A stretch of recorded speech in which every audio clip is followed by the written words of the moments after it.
Oturamam, oylanamam.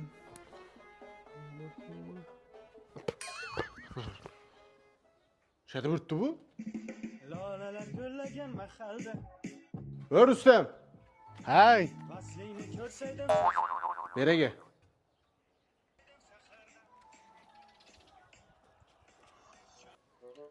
Şeyde bürttü müydün oyunu? Prosto özüm oynattırıyordum hata hiç gibi yok. Gep eşit. 4 kilo akfağa aynı aytdım. Ağzı tozcan aynası almaşladılar bari. Baş ulan yandı yür. Şuna ben başım şey etmeyin ata. Atkan işle bar. Yaxşı. Sen ben köçeme ucay, ağam köçmeydim ben baram. Göremiz onu yaxşı, bar, göremiz. Makara, ana o corağını öküz bak, öküzün corağını bak, şuna mal ket yanında. Yine işi cay. Ana şuyum özü. Abi boylan köşesi kutu. Hava şuna ayttık atam, şu. Ustalaram gepti özü, aynaçılar.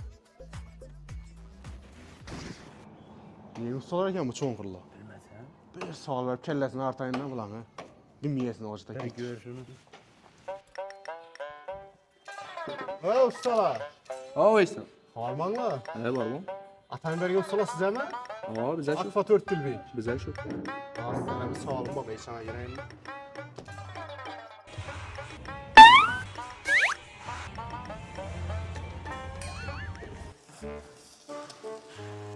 Hem akvaçı mı dese bir nesine kadar bilesiniz akva hakkında?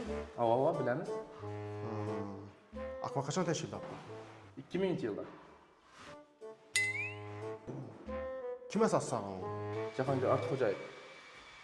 Bizi kaçandan iş izlesi? 10 yıldan beri işlemiz. 10 yılda öyle işleyene göre bir garantiye bereslen bakın. 5 yıl garantiyamız var. Ne işi? Bu garantiyanı hemmege bere versen ile. Bu yok halkasan iş oladı. Ey yok hatta keltiremiz onu bırak. Problem etmeyin onu işlem.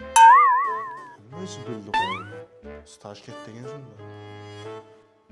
Siz özünüz gelip kurubu asılam almaştırıp asıla. Mucemeli adını pilavası çıkan. Yok harap ettiyiz ağa. Biz hele dağ sapkisi, ustonopkisi, piyanası içinde. Aynen alas kurup veremiz. Ustala biledi ki. 10 yıllar işideyken o bir işti.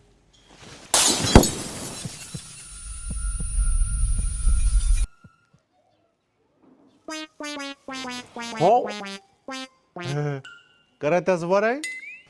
Garantiyanam götüne dikti.